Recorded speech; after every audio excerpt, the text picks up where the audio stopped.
Sebelumnya memang kami dekat secara kita berteman dekat, beberapa proyek ada bareng juga gitu. Suami juga mempunyai proyek dengan Marshanda juga, saya juga pernah membantu Marshanda gitu untuk sementara memanage dia selama dia kosong posisi manajer. Saya bantu dia karena temen ya, saya udah nganggap dia seperti adik saya sendiri. Sampai dia mendapatkan manajer, akhirnya karena saya punya karir saya sendiri, jadi saya membantu dia selama beberapa bulan. Pada saat itu akhirnya dia punya manajer dan akhirnya saya lepas. Suami saya dan dia memang sering kontak-kontakan, mereka secara personal memang dekat gitu ya. Ada bisa bicara berjam-jam juga di telepon, nggak tahu ngobrolin apa gitu ya. Satu kali waktu itu saya ingat 2 hari atau 3 hari setelah ulang tahun pernikahan saya ke Bandung.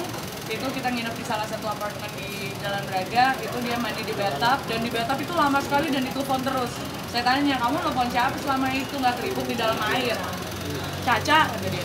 Oh, lama juga ya ngobrolnya ya? Ya, kita sharing spiritual, begini-begitu. Oke. Dan pada akhirnya kita pada terakhir kita banyak cekcok di rumah tangga. Saya sempat melontarkan bercandaan-bercandaan yang sarkastik juga gitu loh, bahwa kalau saya sama kamu pisah misalnya, kamu kira-kira bisa jadi nggak sama Caca? Karena saya ngeliat kayaknya kamu punya feeling deh sama dia. Punya feeling nggak? Cantik sih, kalau secara spiritual kita connected. Oh gitu ya? Mungkin ya. Mereka ada kesamaan lah di antara mereka gitu. Mereka sangat connected lah spiritually. Dan saya tahu pembicaraannya tuh sangat dalam kalau udah ngobrol berdua gitu. Jadi dalam. Jadi ya bisa aja katanya.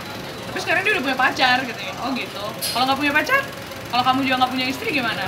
Ya bisa aja. Ya memang udah ada udah ada ketertarikan lah ya gitu. Dulu baik-baik aja, maksudnya rumah tangga saya baik-baik aja. Ya namanya masalah banyak lah gitu, cocok rumah tangga dan macam-macam lah gitu. Dan ya salah satunya juga saya pernah tanya, kok kalau telepon suka berjam-jam, saya bilang ya stop lah, ngapain lah telepon gitu loh. Kayaknya ya yang larang, maksud aku ya ngapain gitu loh, kan lo punya walaupun saya dekat juga sama Caca, buat saya nggak pantas saja untuk ngobrol berjam-jam telepon sama perempuan lain gitu loh, sampai tengah-tengah malam, sampai chattingnya tuh kayak puisi lah, apa yang dikirim lah segala macam. Saya pernah lihat juga ya. Saya sih orangnya kan curigaan sih ya, namanya perempuan ya, curiga ya ada lah gitu. Ada apa duaan? Karena temen kan bisa jadi temen ya. Riwayat apa nih maksudnya? Bipolar.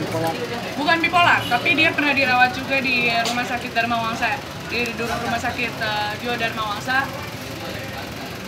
Saya sempat tahu gitu. Dan minum obat yang sama sih. Yang setahu saya waktu itu mereka sharing the same ini ya. Obatnya itu sama. Suami pernah pakai obat itu dan Marshanda sedang menggunakan obat yang sama atau bagaimana? Something like that. Ini kayak ada substance yang sama yang mereka gunakan gitu. Pada saat itu karena kita semua temen ya, jadi dan dia punya proyek musik kan bareng-bareng.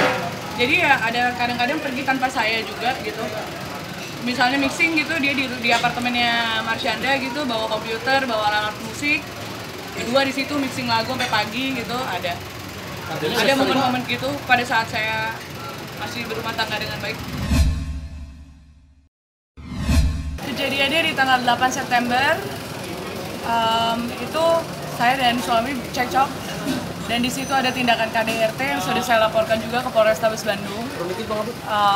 Pada saat itu detailnya baju saya dirobek, saya dibekap oleh baju yang dirobek dari badan saya. Lalu intimidasi itu dilakukan dari jam 11 malam sampai jam 5.30 pagi. Berakhir pada saat mbak saya juga mengambil video kejadian tersebut. Jadi ada footage-nya, ada bukti bahwa saya mendapatkan tindakan KDRT. Lalu Mbak saya membangunkan anak saya, lalu anak saya menyelamatkan saya, turun dari tangga berteriak minta bapaknya untuk stop menganiaya saya. Lalu pada saat itu juga saya karena dalam keadaan shock dan dalam keadaan benar-benar tertekan, suami saya membawa anak saya pergi. Suami saya membawa anak saya pergi dari rumah orang tua saya di Bandung. Kebetulan kami tinggal di Bandung di rumah orang tua selama 2 tahun ini. Karena dan pada saat itu setelah anak saya dibawa, saya mencari anak saya diputus kontaknya, saya tidak diangkat telepon saya tidak bisa mencari anak saya kemana-mana lah, susah ya untuk berkomunikasi dengan anak. Jadi lalu saya mencari bantuan dari beberapa saudara-saudara saya, dari mbak saya, dari banyak orang untuk mencari tahu di mana keberadaan suami saya dan anak saya yang paling penting. Saya sebagai ibu kehilangan anak dari tanggal 8 September sampai akhirnya diketemukan di tanggal 28 Oktober. Mereka berada di apartemen Aspen. Di apartemen Aspen di daerah Fatmawati. Dan saya sangat mengenal tempat itu dan saya tahu siapa yang tinggal di situ. Lalu saya untuk mengkonfirmasi lagi saya tanya kepada security.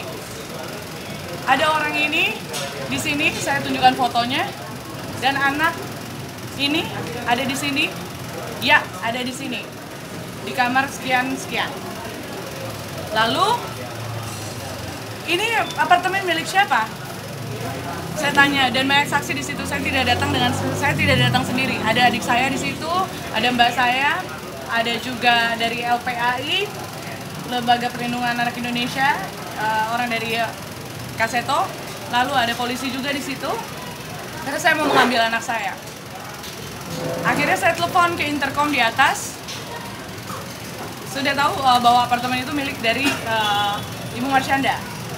Itu atas nama Ibu Rianti Sofyan, ibunya. Jadi saya sangat terkejut pada saat itu karena diberitahukan bahwa mobil itu diikuti dari rumah ayahnya, mobil yang dia naiki dengan anak saya dibawa, akhirnya diikuti, akhirnya berhenti di Aspen, akhirnya saya dapat terus, saya langsung datang ke apartemen Aspen. Ya pas berantem kenapa lari ke situ?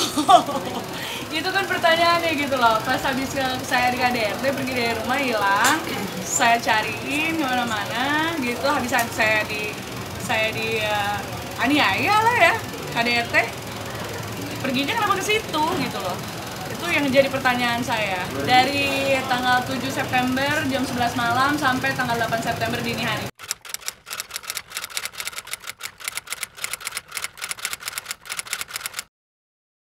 Jadi jangan lupa untuk subscribe Cumi Cumi. Ditekan ya tombol lonceng merahnya.